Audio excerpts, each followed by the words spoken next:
안녕하십니까. 이번 시간에는 찰스 아이젠스타인의 신성한 경제학의 시대 2부입니다.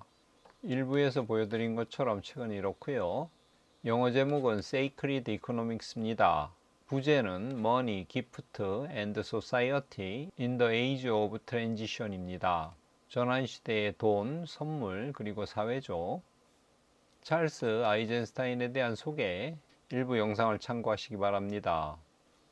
신성한 경제학의 시대 목차 크게 들어가는 걸 제외하고는 1부, 2부, 3부로 나눠져 있습니다.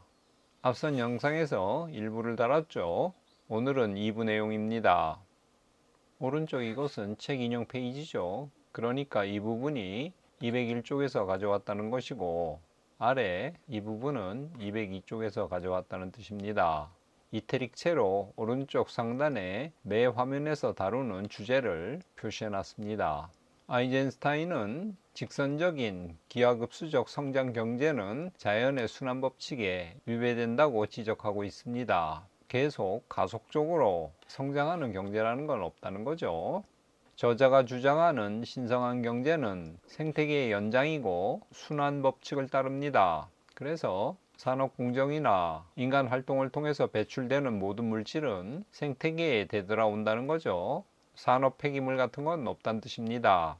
그가 이런 경제를 자연경제나 생태적 경제라고 부르지 않고 신선한 경제라고 굳이 부르는 이유는 만물의 신성함 때문입니다. 순환법칙이란 곧 선물의 정신에 따르는 것이고요. 우리가 선물을 받으면 감사한 마음으로 다시 선물을 하게 되죠. 그래서 선물은 계속 전달되어 순환 사이클 형태를 취하죠.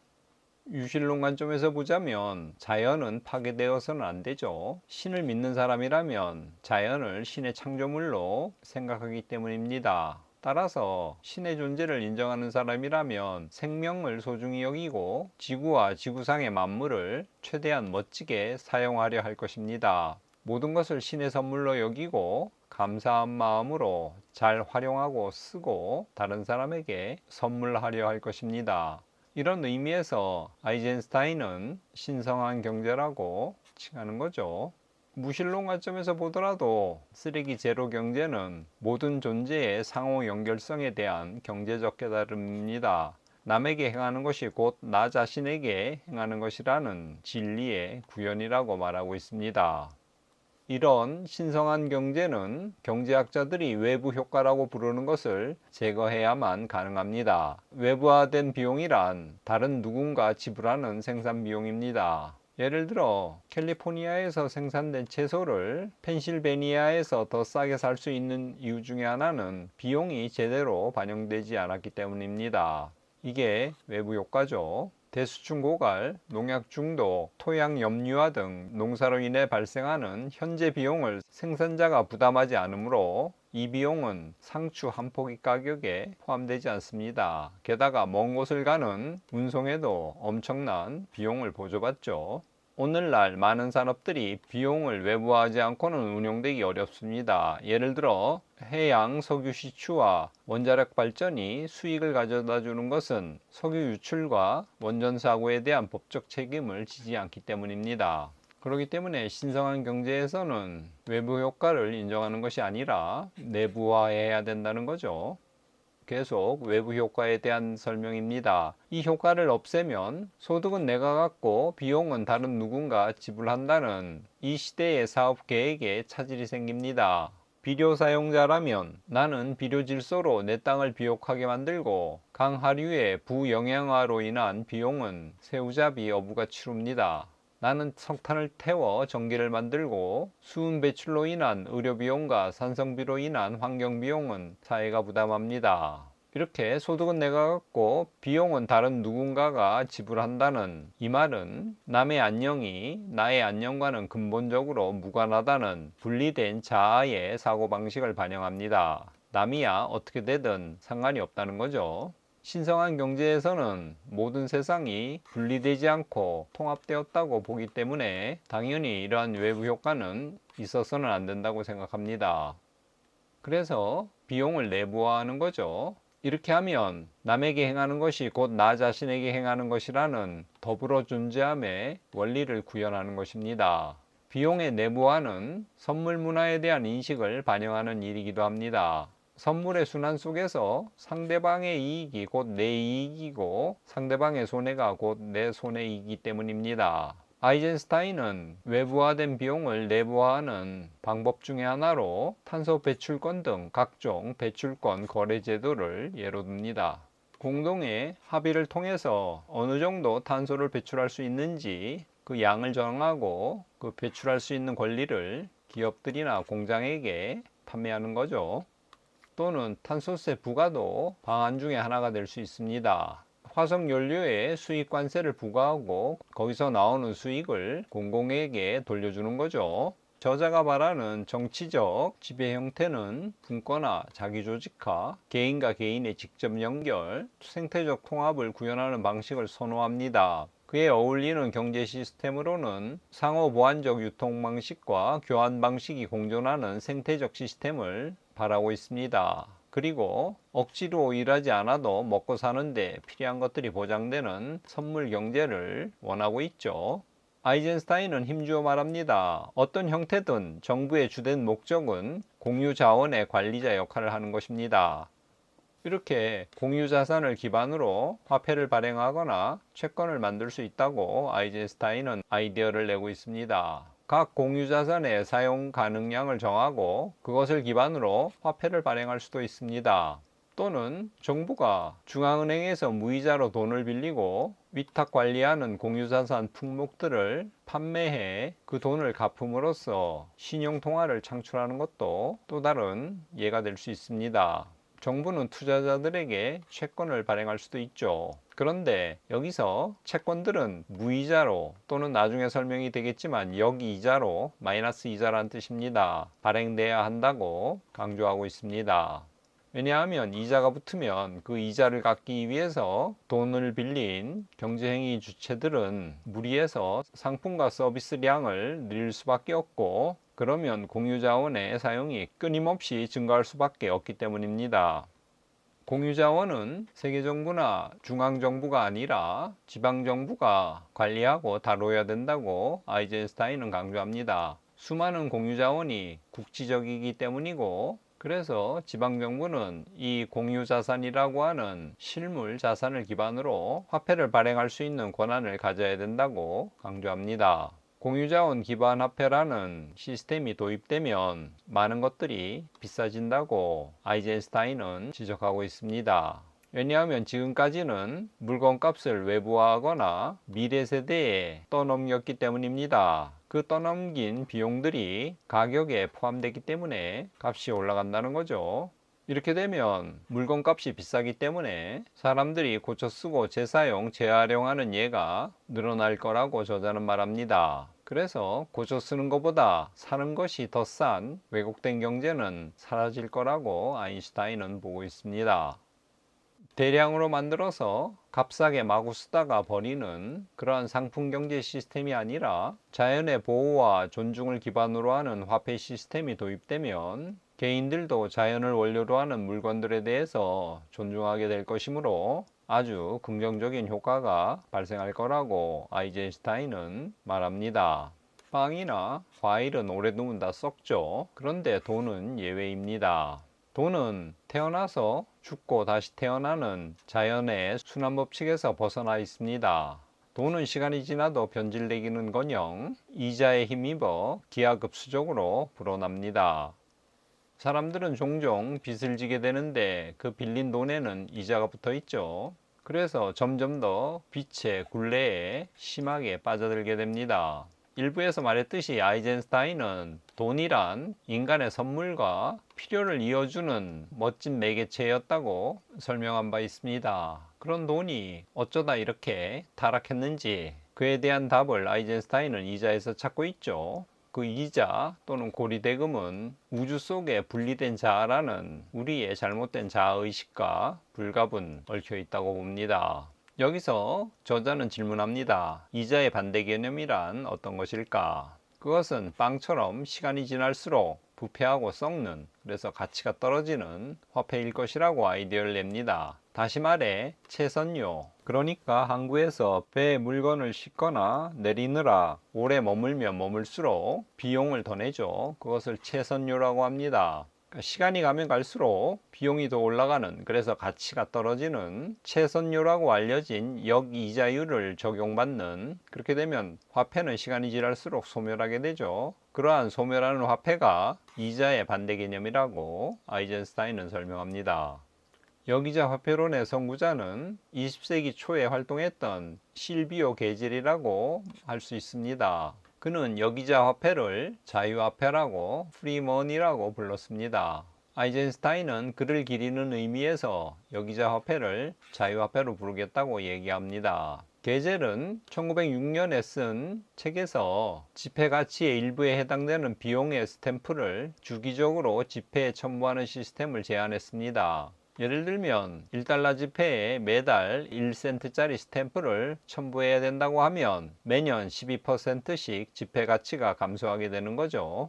1932년에 오스트리아의 베르글이라는 불황에 빠진 도시에서 게젤의 영감을 받은 스탬프 화폐가 발행되었습니다. 1930년 경제공황의 여파로 실업률은 급증하고 유동성은 메말랐는데 이 스탬프 화폐를 발행함으로써 도로를 포장할 수 있게 되고 다리를 놓을 수 있었고 체납된 세금도 거쳤고 실업률이 급락했습니다. 경제가 호황을 누리자 인근 도시들이 관심을 갖게 되었죠. 하지만 오스트리아 정부가 지역 화폐를 금지시킴으로써 베르글이란 도시는 다시 불황에 빠졌습니다. 화폐의 가치가 떨어지기 때문에 사람들은 화폐를 받자마자 즉시 소비하죠. 그럼으로써 순환이 가속화되어 경제가 활성화됐던 것입니다. 은행의 지급준비금에 역이자 제도를 도입할 수도 있습니다. 그러면 은행들은 가치가 떨어지므로 지급준비금을 쌓아두지 않고 쓰려 할 것입니다. 역이자 이율을 대략 5%에서 8%로 한다면 차라리 무이자로 그냥 대출해 주는 것이 은행으로서는 이득일 것입니다. 심지어 5%나 8%보다 조금 낮은 역이자 대출도 은행의 이득이 될 수 있습니다. 은행은 비록 마이너스이지만 예금 이자율보다 조금 더 높은 마이너스 이자율로 또는 무이자로 대출을 하면 이득이 됩니다. 그렇기 때문에 역이자 제도에서도 은행은 충분히 수익을 올릴 수 있죠. 이자가 붙는 화폐 시스템에서는 부익부, 빈익빈의 현상이 더욱 심해집니다. 부의 소유자는 갖고만 있기만 해도 이자가 붙기 때문에 더욱더 부가 증대하죠. 하지만 신성한 경제학에서 부의 소유자는 그 부를 보살피고 관리하는 자이고 부를 사회적으로 유익하게 사용하는 자입니다. 그렇지 않다면 그 부를 잘 사용할 수 있는 다른 사람에게 넘겨줘야 되죠. 저자가 일장에서도 밝혔듯이 오늘날 경제 위기의 근본 원인은 성장 둔화에 있죠. 따라서 마이너스 금리가 붙는 소멸화폐는 침체된 경제의 임시 해결책 이상의 결과를 가져다 주게 됩니다. 마이너스 이자로 대출이 가능하기 때문에 그렇습니다. 이자가 플러스라면 경제는 계속 성장해야 되는데 마이너스 이자로도 돈을 빌릴 수 있기 때문에 마이너스 성장 경제도 지속 가능한 것이 되게 됩니다. 경제 침체나 성장의 둔화는 빈부격차의 심화를 유도했죠. 하지만 마이너스 금리 화폐, 자유화폐는 화폐의 순환이 성장지향 대출에 좌우되지 않는 길을 열어줌으로써 그런 불행을 미리 막을 수 있다고 아이젠스타인은 지적하고 있습니다. 경제 성장이 점점 낮아지고 있고 부채가 늘어나는 상황에서 탈출구가 있다면 그것은 현대판 솔론의 경제개혁일 것입니다. 2600년 전에 솔론은 빚을 탕감해주고 화폐와 재산제도를 개혁했죠. 2008년 금융위기를 되돌아보면 주요 금융기관들이 탐욕에 사로잡혀 수익률이 높은 악성부채를 많이 소유했죠. 주택가격이 떨어지면서 보유한 채권들의 가치가 어디까지 떨어질지 아무도 몰랐죠. 은행들이 서로를 믿지 못하게 됨으로써 모든 돈 거래가 스톱되었습니다. 그래서 지급불능 위기에 몰렸죠. 이에 연방준비은행, 중앙은행은 그 악성 부채를 모두 화폐했습니다. 즉, 그 악성 금융상품들을 돈으로 바꿔줬죠. 그리고 시중에 계속 돈을 풀었습니다. 앞으로도 유사한 금융위기가 온다면 이제는 이것보다 훨씬 더 큰 규모의 돈을 풀어야 될 것입니다. 그런데 문제는 이렇게 풀린 돈이 빚진 자가 아니라 빌려준 사람들, 채권자에게 돌아간다는 거죠. 빚을 진 사람은 그래서 빚을 상환할 수 없고, 채권자들은 이들의 경제적 여력이 형편없다는 것을 알기 때문에 계속 대출해 주지 않죠. 많은 사람들이 연방준비은행의 금융위기 때 조치에 격렬히 비난을 하는데, 그 이유는 위기 전까지 금융기관들은 무책임하게 만들어 거래해온 투자 상품을 아무런 책임도 묻지 않고 시장 가치로는 헐값에 불과한 것들을 액면가 현찰로 그대로 바꿔줬기 때문입니다. 이렇게 정부로부터 돈을 받은 은행은 무위험 채권에 투자하거나 임원들에게 보너스를 지급하거나 소규모 금융기관을 사들였죠. 앞에서도 말했듯이 문제의 근원인 부채는 전혀 탕감되지 않았습니다. 모든 돈이 채무자가 아닌 채권자들에게 갔기 때문입니다. 그래서 부의 양극화 개선에 아무런 도움이 되지 못했죠. 여기서 아이젠슈타인은 아이디어를 냅니다. 그렇다면 그 부채를 자유화폐로, 마이너스 이율이 붙는 화폐로 발행하면 어떨까? 채권자들에게는 가치 하락하는 자산이 돌아가겠지만 채무 불이행이나 금융 시스템 붕괴로 돈 날릴 위험에서는 벗어나죠. 또 빚을 진 사람들은 부채를 적절한 선에서 줄이거나 탕감해 줄 수도 있습니다. 이렇게 부채를 화폐화하면 통화가 엄청나게 증가하겠지만 시간이 갈수록 마이너스 이자가 붙어서 화폐가 사라지기 때문에 통화량은 자연히 감소할 것입니다. 현재는 부의 집중이 극에 달한 상태고 그 근본 원인은 이자에 있죠. 이제는 이 시스템이 더 이상 유지되기 힘듭니다. 금융위기가 발생하면 채권자들을 보호해야죠. 하지만 아이젠슈타인은 그들을 구제하는 대가로 채무자들의 부채 탕감 또는 자유화폐로 모든 부채를 화폐화해서 결국 빚으로부터 자유로운 사회를 만들자고 이야기하고 있습니다. 매년 7%의 높은 역이자율이 화폐에 붙는다고 치면 100만 달러를 보유한 은행은 4년 후 자산이 74만 달러로 쪼그라들게 됩니다. 그런데 누가 와서 100만 달러를 대출받아서 4년간 90만 달러를 벌 계획이 있으니 역이자 대출로 90만 달러를 4년간 분할 상환하고 싶다고 하면 은행은 대출을 해줄 것입니다. 왜냐하면 그대로 갖고 있으면 74만 달러가 되는데 4년 후 빌려준 100만 달러가 90만 달러로 돌아온다고 해도 74만 달러보다는 많기 때문입니다. 이렇게 시간이 지날수록 가치가 떨어지는 자유화폐는 수렵 채집인의 경제적 태도를 우리에게 다시 불러들일 것이라고 아이젠슈타인은 말합니다. 보관하고 모아두느니 쓴다는 거죠. 특별히 남에게 인심을 베푼다는 것입니다. 플러스 이자가 붙는 현재 시스템에서는 내가 주위 사람들에게 100달러씩 10명에게 빌려준 것보다는 1000달러를 은행에 넣어두는 게 훨씬 더 낫죠. 왜냐하면 은행에서는 이자가 붙기 때문에 그렇습니다. 하지만 역이자 시스템에서는 내가 당장 돈 쓸 일이 없다면 사람들에게 빌려주는 것이 더 낫습니다. 왜냐하면 시간이 지날수록 돈의 가치가 감소하기 때문입니다. 가만두면 저절로 돈의 가치가 줄어드는데 사람들한테 이것을 빌려주면 1년 후, 2년 후에 빌려준 그 100달러 그대로 받을 수 있죠.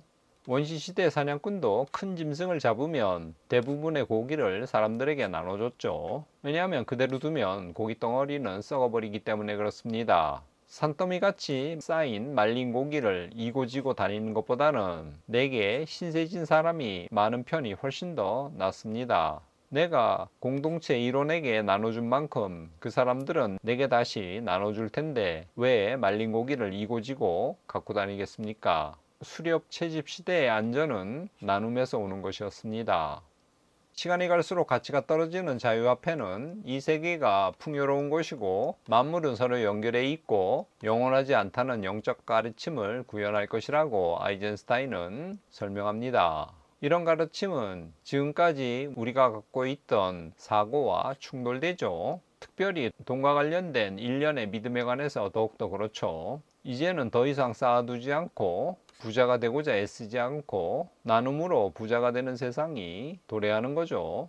기술에 기술을 더하고 돈에 이자가 붙어 빚을 통해 기하급수적으로 부가 지금까지 증가해 왔는데 이 과정이 너무 오래 지속되는 그것은 불가능하고 비정상적입니다. 항상 어디에나 한계가 있는 것입니다. 지금 인류는 그 한계에 도달했다고 아이젠스타인은 보고 있습니다.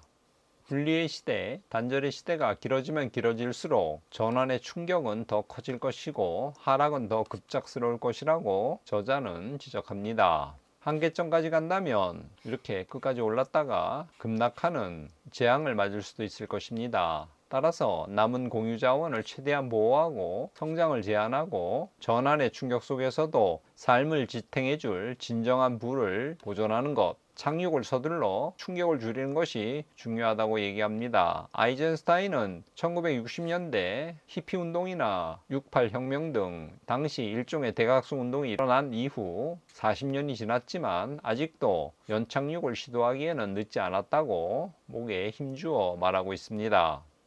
아이젠스타인은 이 원고를 오픈 오피스로 작성하고 있는데 한 프로그래머 모임에서 무보수로 제작한 소프트웨어라고 합니다. 이 프로그램을 쓰는 사람들은 이 프로그래머 모임에 소셜 화폐로 기부할 수 있습니다. 일종의 선물 경제에 속하는 거죠. 이런 식의 생산 활동은 GDP 통계에 잡히지 않습니다. 그러므로 경제는 축소하게 되겠죠. 하지만 삶의 질이 떨어지는 것은 아닙니다. 이런 선물 경제가 활성화되면 돈은 덜 필요해질 것입니다. 돈이 덜 필요할수록 우리의 여가는 늘어날 것이고 여가가 늘어날수록 많은 사람들이 선물 경제에 기여할 여유가 더 많아질 것입니다.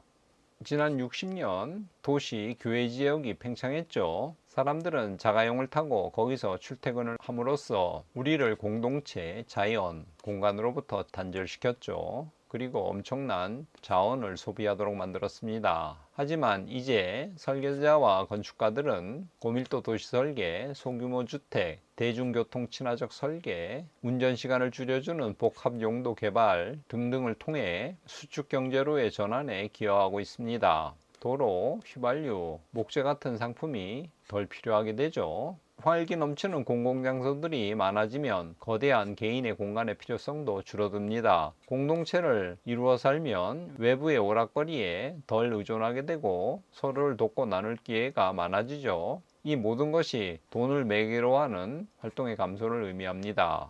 축소 경제로의 진입이 더욱더 가속화되는 거죠.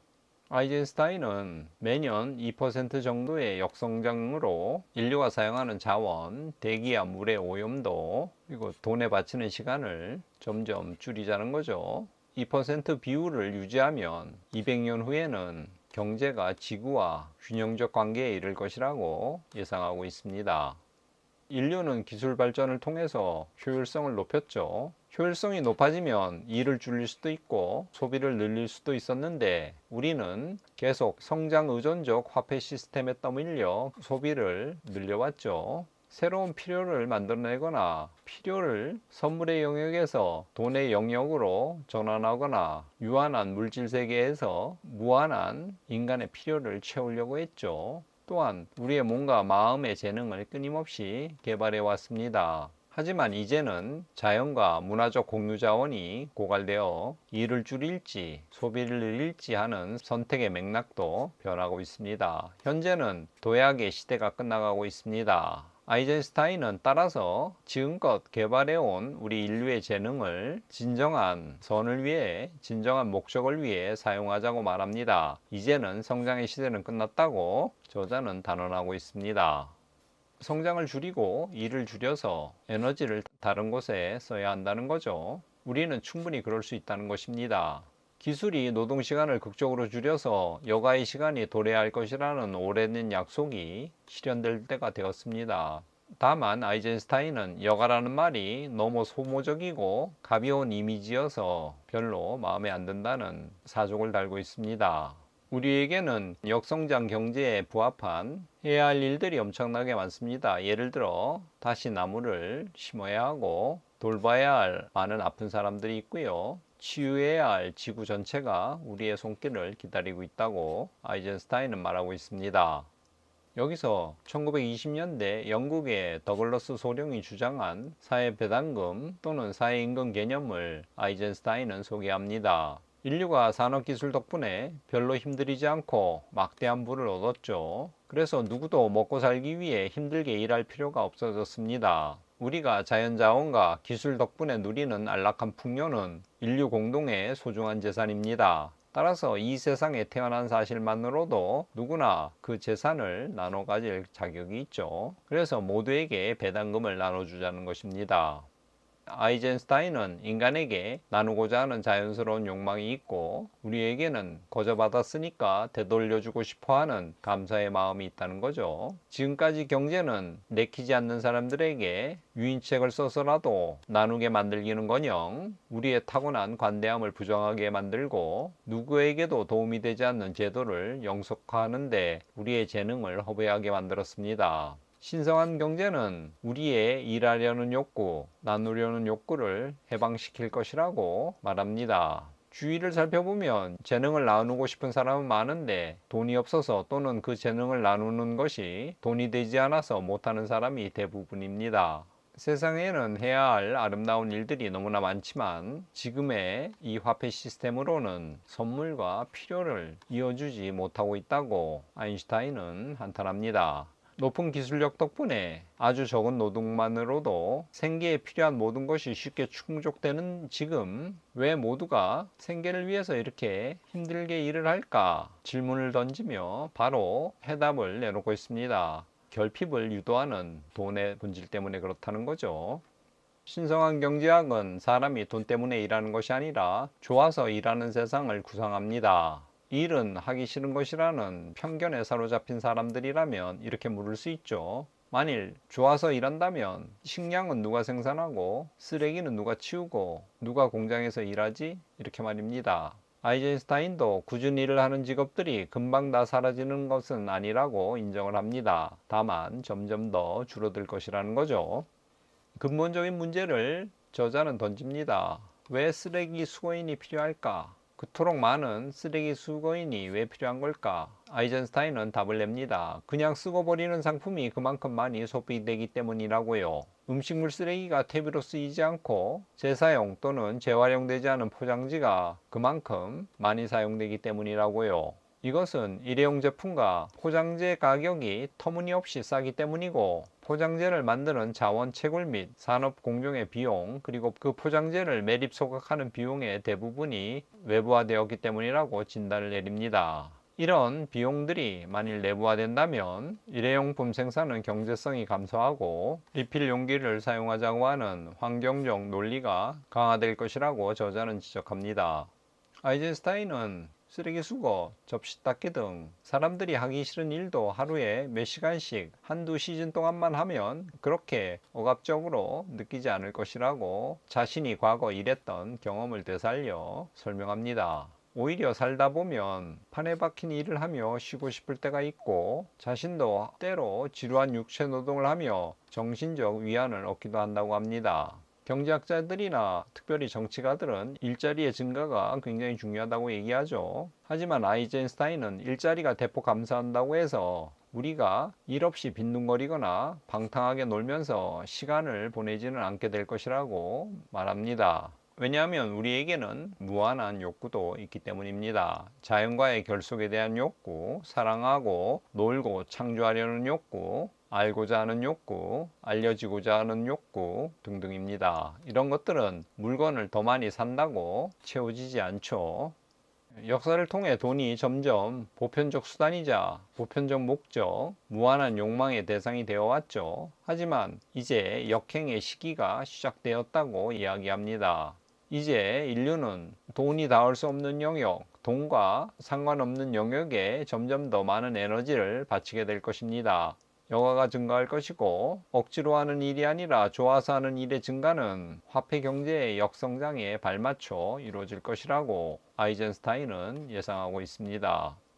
신성한 삶의 방식은 고립된, 분리된, 존재 양식이 아니라 우리를 주변 사람들, 공간들과 결속시켜 줄 것입니다. 우리의 필요를 채워주는 땅, 그리고 사람들과 다각적이고 개인적인 관계를 갖는 지역 경제로의 개편이 신성한 경제를 위해서 필요한 것입니다.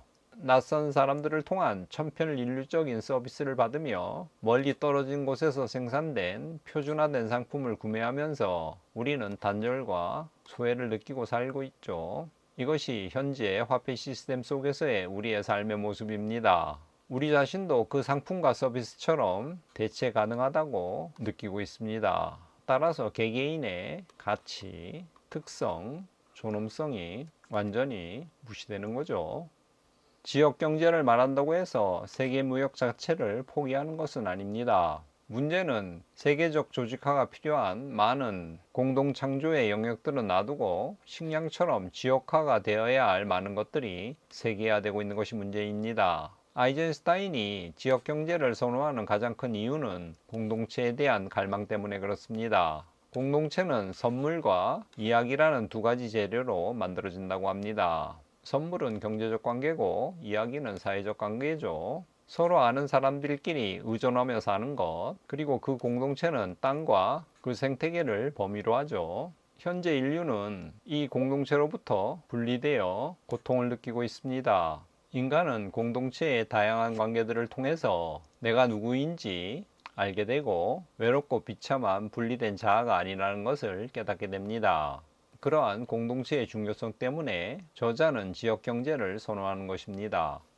여기서는 공동체 의식을 강화하는 방법 중 하나로 시간은행에 대한 설명을 하고 있습니다. 누군가 시간은행을 통해 봉사를 제공하면 그 사람의 계좌에 시간당 1타임 달러가 입금되고 봉사를 제공받은 사람은 계좌에서 같은 돈이 인출됩니다. 시간은행은 혼란 속에서도 삶을 지탱해줄 경제적, 사회적 회복력을 길러줍니다. 화폐 시스템이 무너지기 시작하는 지금 인간의 필요를 충족시킬 대안적 구조를 갖는 것이 중요한데 그것이 시간은행이라는 거죠. 계속 화폐 시스템의 한계에 대한 이야기를 저자는 강조합니다. 양적 욕구에는 한계가 있습니다. 유한한 자원에 대한 유한한 수요의 무한한 성장을 말하는 화폐 시스템에 대해서는 의문을 가질 수밖에 없죠. 아이젠슈타인이 원하는 것은 돈이 좀 더 선물적 속성을 띠게 만들고 선물의 중개 구조가 발전해 돈의 역할을 대신하는 복합적 시스템을 만드는 것입니다. 경제의 기본 과제는 선물 제공자와 선물을 필요하는 사람을 어떻게 연결할 것인가 교환 수단이겠고요. 선물을 관대하게 베푸는 사람을 어떻게 인정하고 존중할 것인가 계산단이고요. 개인의 필요와 선물을 창조하기 위해서 시공간을 뛰어넘어 많은 사람을 어떻게 조직할 것인가 가치 저장인데 이것들이 복합 시스템에서 가장 중요하다고 저자는 지적하고 있습니다. 모든 관계가 돈으로 전환되면서 사회가 피폐해지고 있고 이에 대한 깨달음이 점점 커지고 있는 때에 다시 말해 화폐 시스템 자체가 무너지고 있는 지금 사람들은 여러 곳에서 그런 기능을 회복할 방안들을 모색하고 있죠. 여기서 아이젠슈타인은 알파로가 개발해서 전국적으로 확대되고 있는 기프트 서클을 소개하고 있습니다. 회원들은 매주 열리는 모임에서 주고 싶은 것 하나 이상과 받고 싶은 것 하나 이상을 밝힙니다. 예를 들어 우리 집에 감자 으깨는 기계가 3개 있는데 필요하시는 분, 또는 금요일에 남편을 공항에 태워주는데 함께 가실 분, 이런 식으로 선물로 베풀 수 있는 것들을 이야기합니다. 회원들은 다음 모임에서 특정인에게 도움받은 사실들을 서로 알립니다. 이렇게 A라는 사람이 선물을 베풀었다는 사실이 알려지면 다음번에는 A라는 사람이 선물을 받을 차례라는 인식이 생기면서 공동체 의식이 싹 튼다고 합니다. 이렇게 선물을 주고받는 것이 경제의 역성장을 가속시킵니다. 택시를 타는 대신 서로 공항에 태워주고 여분의 감자 으깨는 기구를 선물할 때 소비 수요와 경제 성장이 감소되죠. 이런 화폐 영역의 축소는 구체제 경제 질서의 종말과 정상상태 경제로의 전환을 촉진하고 그런 전환의 충격을 줄여준다고 아이젠슈타인은 설명합니다. 베푸는 사람을 존중하고 보답하는 선물 공동체에 의존할수록 돈이 생존과 덜 결부되고 돈에 덜 의존하게 됩니다.